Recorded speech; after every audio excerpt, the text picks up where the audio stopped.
As cortes urbanas foram uma parte crucial da guarnição da cidade de Roma no período do Império. Elas forneciam a força militar adicional aos imperadores na Cidade Eterna, sobretudo para lidar com problemas na cidade e, em raras ocasiões, participaram de guerras civis estrangeiras.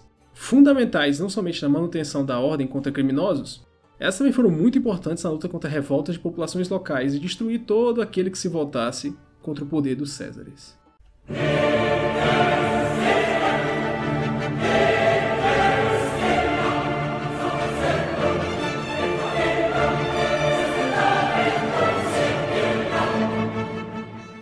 O primeiro momento em que ouvimos falar das cortes urbanas é no Testamento de Augusto, escrito em 13 d.C. Naquela época, receberam cerca de 500 sestércios como um presente do falecido imperador para mostrar que estavam do lado do seu sucessor.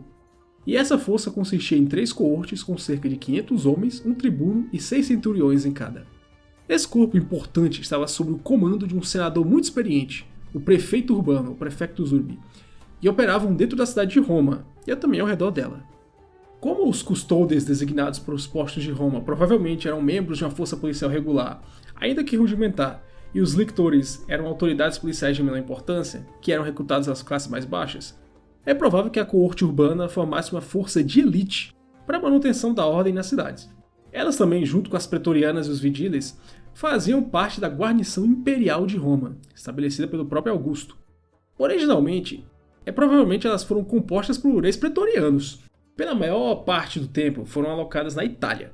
E mesmo que recrutas de outras províncias também fossem admitidos, os números sempre foram relativamente pequenos. Era uma unidade primariamente italiana. Os membros deveriam servir cerca de 20 anos antes de se aposentar. Eles também não tinham direito de se casar, com exceção daqueles que conseguiam alguns diplomas de oficiais superiores. E embora frequentemente tratados como forças policiais, eles demonstraram que várias vezes eram capazes de lutar em batalhas campais de maneira eficiente. Também eram capazes de interferir na política. Algumas das suas funções incluíam a fiscalização no controle do preço de alimentos, o uso legal de taxas de câmbio e também pesos e medidas.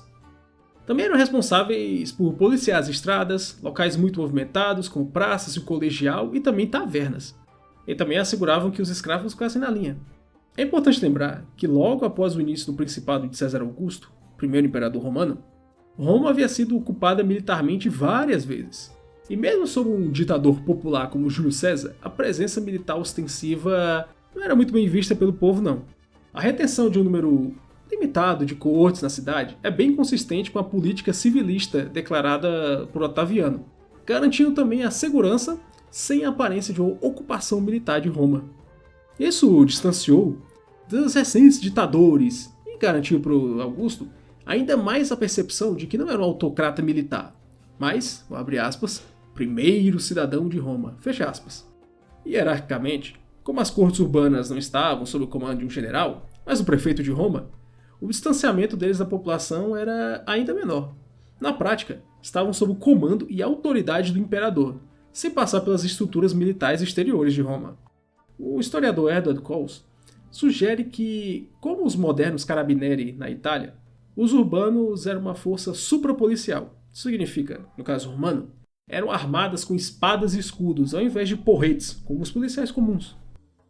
Aí a pergunta é levantada, bem antes dessa época, Roma já era uma cidade de população gigantesca. Sim. Por que não havia algo como uma coorte urbana, então? Bem, a formação de algo assim era um tanto quanto impraticável no regime republicano. Sem uma tradição de exércitos permanentes e com a disputa personalista por poder, ninguém aceitaria uma força militar como essa em Roma. Cada comandante militar ou família nobre ficaria muito invejosa e com medo de algum comandante ter uma espécie de pseudo-legião no meio de Roma, armada com espadas, escudos, armaduras. Só que assim como todas as outras organizações, como os vigiles, a própria guarda pretoriana, as cortes urbanas sofreriam muitas mudanças ao longo do século.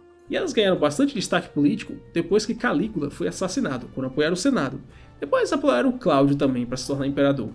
E como recompensa disso, a força foi ainda mais expandida. Depois, na época de Nero, elas já haviam 7 cortes urbanas, numeradas de 10ª a 16ª. E embora estivessem envolvidas na manutenção da paz e no policiamento, as cortes urbanas nunca são diretamente descritas como forças policiais por si só. Elas participaram de alguns conflitos civis dentro do Império até, como a guarda da cidade de Roma, no ano 69 d.C. já numeravam cerca de 4.000 homens. A sua lealdade também era um fator importante, dado que, mesmo quando a guarda pretoriana foi dispensada por Sétimo Severo, as coortes continuaram intactas. Nessa época, permaneceram como uma das últimas forças primariamente italianas do Império, com uma organização de 4 coortes de 1.500 homens cada uma, totalizando 6.000, liderado um total de 20.000 policiais armados no Império. Nesse período, além dos jovens italianos, a Urbana também começou a integrar veteranos das legiões nas suas fileiras. O que não era um mau negócio para esses veteranos, dado que as coortes urbanas desempenhavam suas funções no conforto e na relativa segurança da capital do mundo. Um trabalho muitas vezes rotineiro e monótono, em contraste com as atividades das legiões romanas, que quase sempre eram alocadas para lugares muito distantes, perigosos, com pouco desenvolvimento e com a sempre constante ameaça de uma revolta, guerra, invasão bárbara. De repente ficar com um teto em cima da cabeça e comer comida quente e ter todos os prazeres que a cidade como Roma pode oferecer, se tornava bem atrativo. Com o tempo, houve uma redução lenta e inexorável no número de soldados oriundos da Península Italiana. Por volta do tempo de Vespasiano, poucos eram contados nas legiões, a maioria sendo germânicos, gauleses, ilíricos, espanhóis, mas ainda assim, nenhuma decisão havia sido tomada pelas autoridades. A gente percebe que a coorte urbana era uma exceção a isso, justamente pelos salários maiores, cerca de 50% a mais do que dos legionários na época. Isso sem contar com a possibilidade de mobilização das legiões para alguma guerra, né? Então, juntando tudo, ser um coorte urbano acabava sendo muito melhor para seja um jovem italiano buscando alguma carreira, ou também para um veterano querendo sair da linha de frente. Mas elas não foram apenas usadas nas cidades italianas. Com a expansão do Império, cidades estrangeiras capturadas e novas cidades fundadas por romanos também precisavam de segurança. E é com a transição da República para o Principado que as instituições locais de segurança foram lentamente substituídas por autoridades centrais, que além da ordem civil, também levavam a perseguição e repressão aos inimigos do imperador. Outra função importante era a proteção dos portos, sobretudo contra furtos, roubos, que eram bastante comuns. Além disso, depois de tantas décadas de guerras civis, a fuga de escravos, o banditismo e a captura de homens livres para a escravidão estavam descontrolados e ameaçavam minar a legitimidade do novo regime imperial. As urbanas serviam para combater o crime e também para a criação de uma sensação de que o Estado estava presente.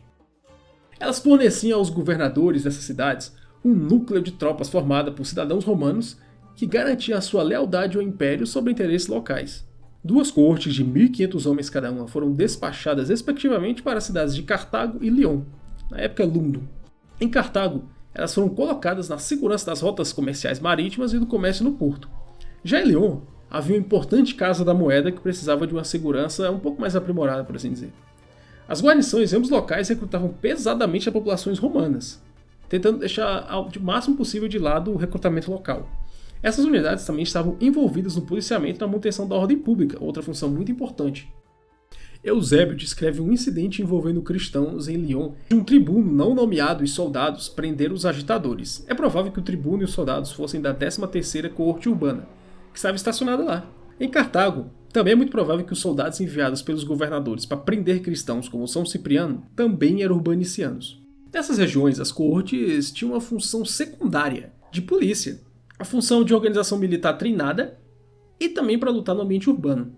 Veja, normalmente uma legião era pensada para lutar no ambiente de campo aberto ou natureza, florestas, montanhas. A coorte urbana era propositalmente treinada como unidade militar romana, lutando dentro de um ambiente urbano. A gente tem que pensar nisso como uma ferramenta crucial de treinamento, de prática. Não é por acaso que hoje em dia, por exemplo, os exércitos têm unidades especiais, que são paraquedistas, fuzileiros navais, montanheiros, para funções específicas. Não era muito diferente em Roma. O destino das coortes urbanas é um pouco incerto. Só que durante o século IV d.C., a principal unidade de Roma, a principal unidade de coorte urbana em Roma apoiou o usurpador Maxêncio. Ao lado das coortes pretorianas, dos soldados italianos de Maxêncio foram derrotadas na Batalha da Ponte Milvina, em 312 d.C., pelas tropas britânicas e germânicas do imperador Constantino I. A partir desse período, a Urbana parece perder o seu papel de segurança interna militar para ficar apenas como unidade administrativa. E se você gostou do retorno do canal, acha que esse conteúdo vale a pena, dá um like no vídeo, comenta aí perguntando se você tem algum tema que queira no futuro, se inscreve no canal para não perder nenhuma atualização e tchau!